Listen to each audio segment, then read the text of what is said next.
The gold is trading near a 5-month lows as strong U.S. economic data has stoked fears of an early end to Fed monetary stimulus. And the metal appears vulnerable to further declines as more data is due this week and it's expected to be on the positive lines itself. On your screens, 12.20 just about holding.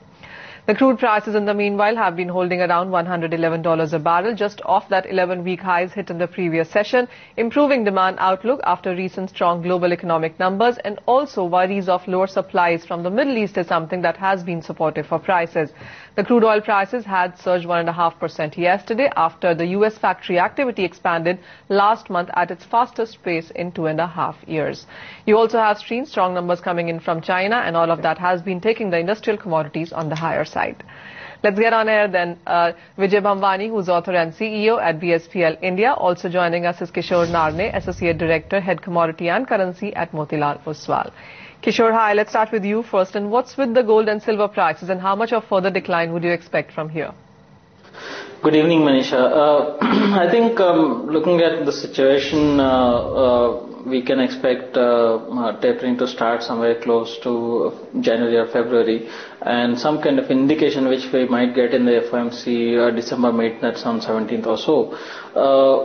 In the given scenario, I think we can have some short-term supports coming at around $11.80, but I will stick to my long-term levels of 1,080 or slightly below that before March, and I think the trend will continue to be there, slowly and gradually fall towards 1,080 kind of levels in dollar terms.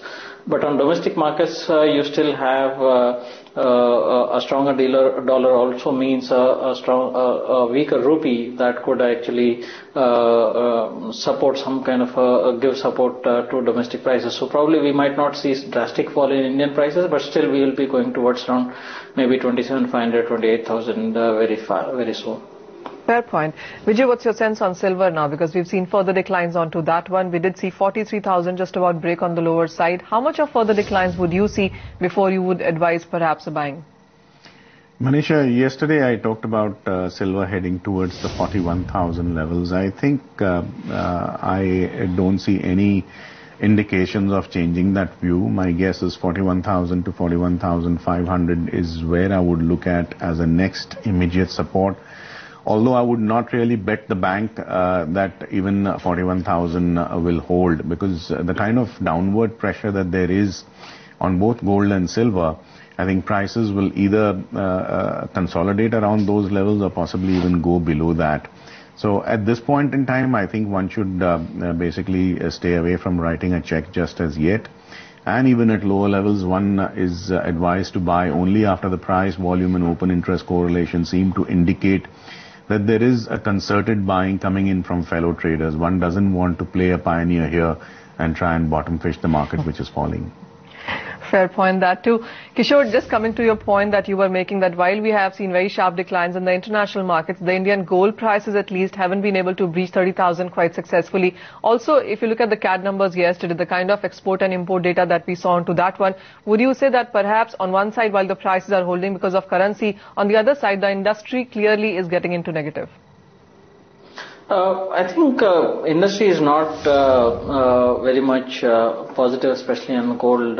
I think the imports will continue to be lower, and especially in the falling price scenario, investor demand continue to dry up. Despite whatever the premiums which we have been commanding, I think that will be it's like an overnight situation. Once the government changes the policy, obviously you will see the prices coming down significantly, and that kind of a price reaction also sometimes causes that people to flee from gold as an investment, because people don't really look at what is the real value of gold, but absolute value terms, probably even if you remove the taxation and down the line 6 months or 8 months, then you can see some kind of a significant price impact on that. So I think I am still bearish on even on domestic markets, despite the dollar strength. I think rupee would continue to sustain, because there's improving fundamental economical numbers, especially the CAD has been improving. You have FIs still pouring into money, capital flows are still there. So I think that rupee will sustain maybe 63.2 kind of levels in short term, and I think gradually it should appreciate towards 59 before March. Let's talk about the energy space then, and a bit of a rebound there ahead of the US weekly inventories, which the markets are expecting may see a decline after 3 months of gaining up, Vijay. The fundamentals, of course, are, advisable that you go or keep long at least. How is it looking on charts? Manisha, at this point in time, I think a swing low for the short-term traders has been established, and as long as that holds, my guess is crude might just attempt to creep a little higher from here. But going past the 6050 levels on the MCX is what will be a very critical threshold to watch out for. Unless that really happens, it's basically a technical pullback rally which is occurring now. And at this point in time, I would basically want to watch the levels of 5800 or maybe slightly below 5800 as an interesting support area to watch out for. If the bulls are managing to defend this threshold, my guess is 5960 or 5975 may be made possible.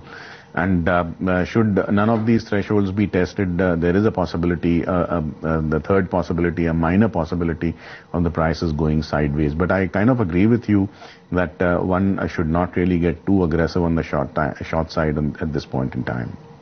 And while it's nearly 1% up on crude, can't say the same about natural gas, Kishore. I think natural gas still has some kind of an upside, probably towards 245, 250 kind of levels, but 248 or so, I would believe that probably it could top out for short term, and I would like to go short at higher levels, maybe 248 with 252 as a stop loss. But at this point of time, currently, we can still buy with stop loss of 242, but I think the better trade for me would be selling at higher levels with 252 as a stop loss. Kishore, also, how would you look at the base metal space right now? Because while we are looking at strong data from China, even from US, it's the Fed tapering concerns perhaps, but aluminum at 4-year lows, and pretty much the same case for nickel and copper as well. We've seen multi-month lows come back for them.